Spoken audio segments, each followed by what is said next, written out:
ग्वालियर के विकास के साथ मैं सदैव खड़ा हूं। ग्वालियर की जनता को मैं बधाई देता हूं।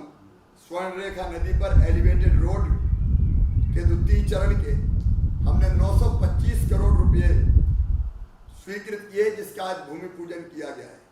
चंबल नदी से अमृत 2 के अंतर्गत ग्वालियर को पीने के लिए अब केवल तिगरा पर डिपेंड नहीं रहना पड़ेगा। चंबल नदी का पानी ग्वालियर लेके आया जाएगा और 376 करोड़ रुपए की पेयजल आपूर्ति की योजना का भी भूमि पूजन का काम संपन्न हुआ है।